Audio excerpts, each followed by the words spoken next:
Assalomu alaykum. Barchangizga xayrli kun. Bugun men sizlarga juda ham oson va mazali bo'lgan quymoqli salatni ko'rsatib beraman.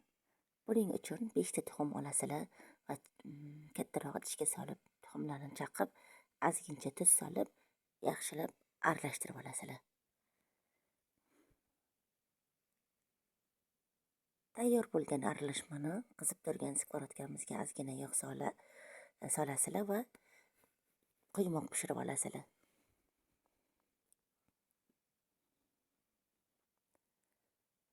Quymoqlarimiz tayyor bo'lgach, salatamizga kerakli bo'lgan sabzavotlarni tayyorlab olamiz. Birinchi o'rin bo'lib karomni to'g'rab olasizlar. Katta-katta qilib to'g'raysizlar, salatni ko'rinishi chiroyli chiqishligi uchun.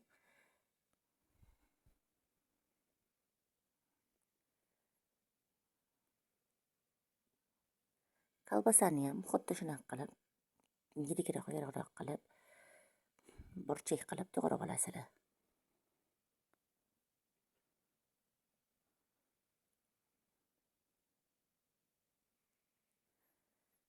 Bir bo'lak qaynatilgan tovuq go'shtimizni ustidagi terasini olib tashlaysizlar va uni ham kattaroq qilib to'g'rab olasizlar.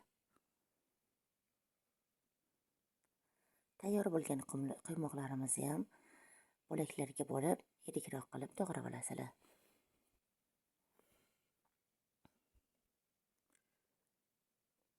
Hurmatli kuzatuvchilar, juda ham to'yimli, mazali salat chiqadi. Ko'knoxatimizni ustidan qo'yib olamiz. Bitta 200 grammli mayonezni hammasini ishlatib yubordim men. Mayonezni solib bo'lgach, yaxshilab salatimizni aralashtirib olasizlar. Mana hurmatli bekajonlar, salatimiz tayyor. Bemalol likopchaga solib dasturxonga tortsanglar ham bo'ladi. Albatta, salatni tayyorlab ko'rishlarini tavsiya qilaman. Juda ham mazali, hammaga birdek yoqadigan to'yimli salat bo'ladi. Agar bu retsept bilmaganlar uchun foydali bo'lgan bo'lsa, juda ham xursandman. Kanalimda yangi bo'lsangiz, like bosib obuna bo'lishni unutmang.